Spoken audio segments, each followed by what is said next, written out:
Hello, good day. For today's video, papakita ko po sa inyo ang aking DIY Groot ng The Guardians of Galaxy. So, lahat po ng aking materials nito ay DIY lang. So, I try using a bulb cup pero hindi po talaga siya bagay at malaki po siya sa aking ulo. So, I decided to use a film.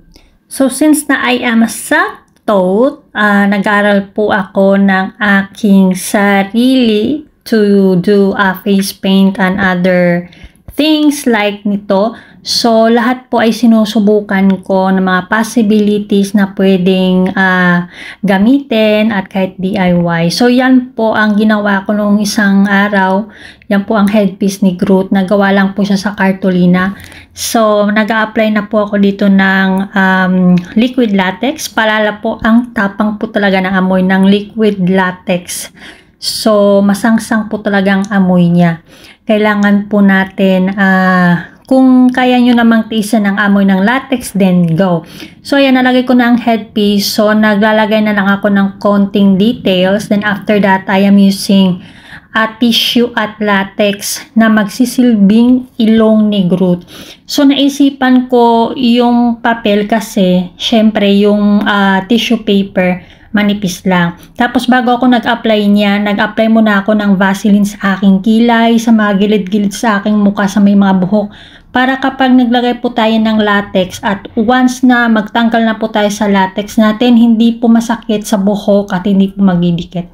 So, ayan na po. Tinatry ko pong i-create yung ilong ni Groot na parang ma-ala mountain yung kaniyang ilong. So, ayan, kung nakikita nyo, medyo takip po talaga yung aking ilong dyan. So, kumuha pa ako ng toothpick. Ayan, binubuksan ko kasi hindi po talaga ako makahinga. So, since I have past anxiety, so parang nagpo-provoke po sa akin yung pagtakip ng aking ilong. Pero na-carry naman. Pero sa mga hindi po talaga sanay, kagaya ko, lalo na kapag may asthma or something, parang hindi po talaga siya advisable, no?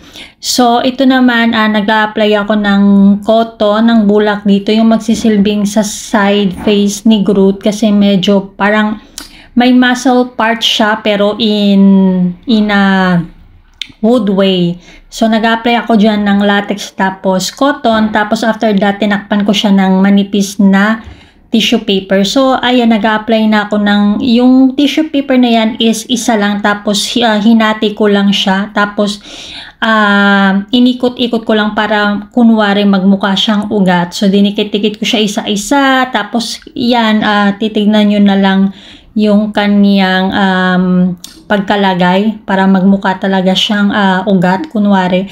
So, nag-apply na ako ng face paint dyan na una brown, tapos sinunod ko yung green para maging kulay army green siya. So, ayan na po. At nag-apply na rin ako ng black eyeshadow, tapos konting details dyan sa may parte ng mata.